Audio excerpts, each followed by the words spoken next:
Today on Allie, I am going to show you kind of my smudging technique, my Babylights technique, and my Foilage technique.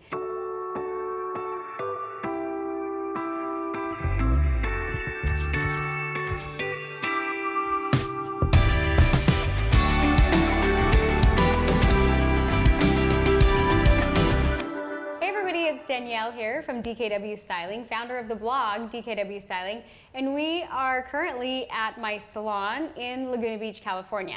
I have Allie with Allie and Styling, and we are so excited to be here with you guys today. I am committing to doing more YouTube videos and better YouTube videos so that I can share my knowledge with you guys and all my followers and just kind of increase the value that I'm putting out on the marketplace. Allie actually does hair in Salt Lake City, Utah, correct? Yes. You own a salon. What's the name of your salon? It's called Epic Salon. So Epic Salon in Salt Lake City. And she's been following my work for like a year? A year, a little over a year. Okay, perfect. So how did you find me, Allie? I found you online. I've had a lot of problems with hair extensions. I've tried every extension. I've tried beaded, the corner weft, tape-in ones, and I just didn't love any of them. And I came across Danielle, and I loved the idea of her hair extensions, that they're less damaging, they look so natural, she blends them great. And also she does balayage, hair painting, and it just looks so natural. Yeah, all the tricks that I need to learn. So did you find me on YouTube? Yes, oh, okay, I did. Sweet. I was looking for hair extensions. If you followed my story, I started my YouTube channel in my bathroom. And if you've kind of followed my journey, I feel like I've built a little bit of a brand for myself. So I started an education program, I have a shadowing program, and I offer classes on hair extensions on a method I created called Natural Beaded Rows. And Allie actually, she found me a year ago. She came out yesterday to my shadowing program and kind of just watched and assisted, and we did some hands-on training here in my salon. And she had a lot of questions on color and different things like that. And I said, hey, Allie, why don't you come be my model for today's show here at my salon? And she specifically wanted to learn my smudging or some of my blonde color techniques. I believe that everybody thinks through color a little bit differently. So Allie, I wanted to ask you, what are some specific problems that you are having with clients? And maybe you had seen some of my work and thought, oh, how is she doing that? Like, what were you doing? What problems were you having? So I was coming across the problem of everyone's into hair painting. And whenever I would do that, I would use a higher volume with Olaplex. And whenever I'd paint it on, I would always come across getting that mid color that was just too warm. And Danielle had this technique of smudging and also the Foilage, Babylight things. And it's awesome because it gives you that buttery blonde in between color that everyone needs, that mid color, but you don't want that brassy, warm look. And I just couldn't achieve that, and I had tried everything. I think a lot of stylists that have been in the game for a while, one of the problems is there's so much talk on hair painting and all this stuff, and I'm a traditional foiler. Like, I've been doing hair for 14 years, and I learned with foil, so I would look at these soft, seamless colors, and I would try and paint, and it wasn't working, right? Yeah. And so what it came down to is I needed to do this whole foilage as like a balayage, but in a foil. So today on Allie, I am going to show you kind of my smudging technique, my Babylights technique, and my Foilage technique. Some of the hottest trends right now in hair color is Babylights and balayage, which is a fine blended weave that kind of melts down into this soft balayage blonde look. She kind of has that already going on, but we're just going to tweak it a little bit and so that I can demonstrate some of the different techniques that I use to achieve this look. So we're going to go ahead and get started. And Allie, before we get started, do you have any specific questions for me that you want me to go over as I'm doing it, or just kind of the smudging and everything? I think all of it. I think mainly lifting to what level and also what tones to deposit back in. Right. Okay, so let's get started. And as I get started, I'll just kind of talk about what I'm doing so that you're learning while I'm doing your hair. Great. On Allie's hair, the part that she's kind of having trouble with is her zone 2 is pretty brassy. I would say like an inch of her regrowth is probably like a natural level 6. And then she's kind of brassy in here, and then she has the highlights that start here. So my goal is to make this more beige instead of brassy. So we're gonna go in with Babylight, and I'm just gonna kind of talk through each step. And I think that one of the common mistakes in color is that we overthink it. I'm a very creative, logical thinker. I don't come up with a game plan as soon as I start, I just take it one section at a time. I start with my Babylights. I don't start with the base because I want the Babylights to process more of a white blonde. And with color, I find that if you are toning over hair that you haven't quite lifted to a white blonde, it's gonna fade out more brassy. So with hair color, the goal is to lift and then deposit to the desired shade. So I'm gonna go ahead and get started with Allie's.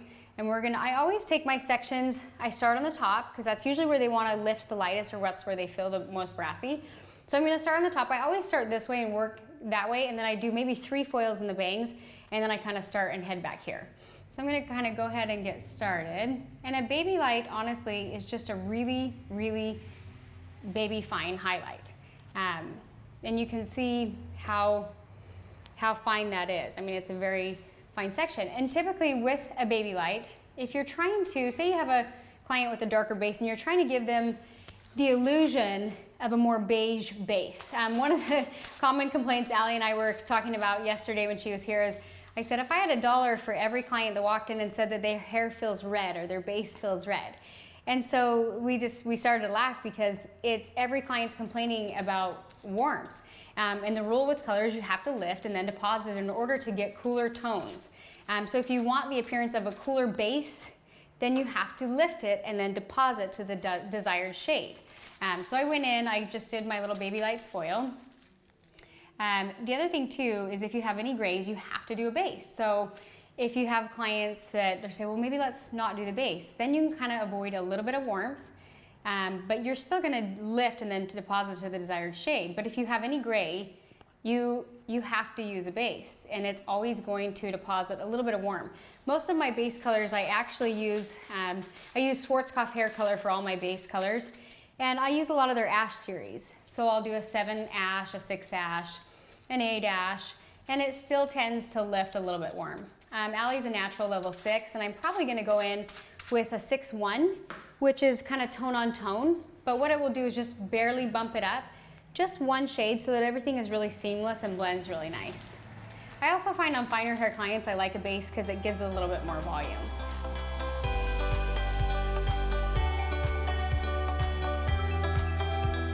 Okay, so I am just kind of doing a partial Babylight. I finished all the Babylights here. So I don't know if I said this before, but instead of starting with the base, I start with the highlights. I use 30 volume, and I want that to process the lightest. So that's step 1 of the color, is going in and doing the Babylights. I have not done any of these pieces the foilage. Foilage is basically a balayage technique, but I paint the lightener on here and I wrap it in a foil. That's kind of what you're hearing, what's trending is foilage.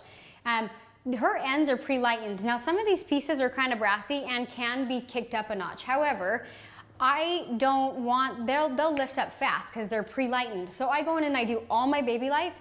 She has fine hair texture. So I'll go in and do all my Babylights, and then I'm gonna go in and do her base color. And that's what I'm gonna go mix up next. And then I'm gonna come through, and that's where I'm gonna kind of foilage or paint some of her ends when her color is almost done processing, because I only want those to sit on maybe 5 minutes so that it doesn't destroy her hair. So I'm gonna go mix that up, and we're gonna do the next step, which is the base, and then mix in some foilage.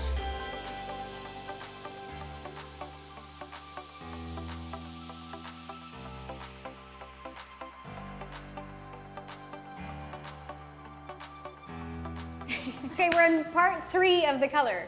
Again, I'm kind of just doing a partial demo to kind of show you what I'm doing. If I want to do a full, I would go underneath and paint a little bit more and things like that. So in zone 2, I've done her base, the 6-1 in Schwarzkopf. Zone 2 is right here. So zone 1 is, right here at the base. Zone 2, zone 3 is the ends.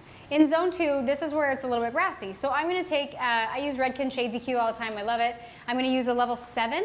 And I'm gonna take that in zone 2. That's gonna give her a really rooty blonde and also tone down the brassiness in her hair. And a lot of times I'll do that if a client wants depth, but not necessarily they don't necessarily want the low light to travel all the way down because they're worried about feeling stripy or things like that. Or if you're gonna low light, you can kind of do it through the middle so that it's really soft and seamless.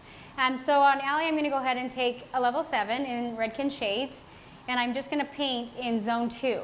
And then after, I'm just gonna do a few foilage pieces to kind of kick it up a notch. Not a ton, but just enough to demonstrate how to do the technique. And you can run your colors together. You can run zone 1 into zone 2. I prefer shades in zone 2 because it's softer. It won't leave a line. Like a lot of people are like, well, why don't you just comb the permanent through? But the shades is just softer. I love Shades EQ, it's very translucent. It's kind of like my insurance. Like shades, don't you feel like shades is like your insurance? Yeah. It's like, I call it my line eraser. Like I don't use any special magical brushes. This is my $1 brush that I don't even remember where I got. They're my favorite brushes. And for me, when you're doing color, it's more about the amount of product that's on the brush and the saturation. Another big key thing in color for me is timing. Again, that's why I started the highlights first. I then do the base because I don't want the base to sit on too long to go warm.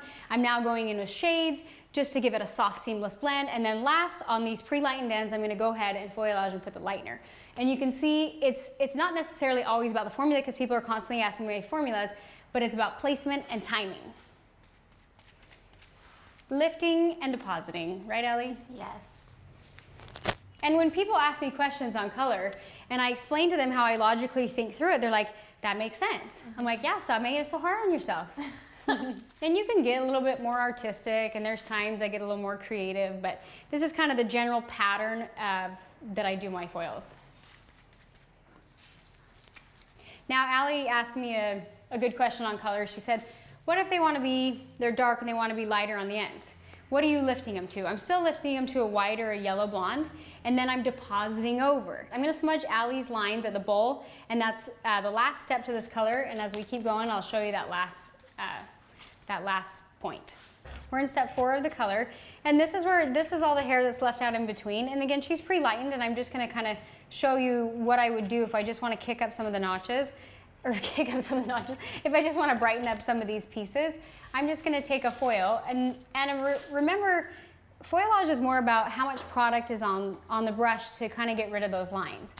So I'm going to start in the mid zone here and work my way down. Her ends are pretty light, but this area, the zone 2 here, was kind of, I would say, a little bit brassy. So I put most of my product there, and then I just feather that off because I really don't think she needs a lot of product there. And then all I'm going to do is fold this in the foil.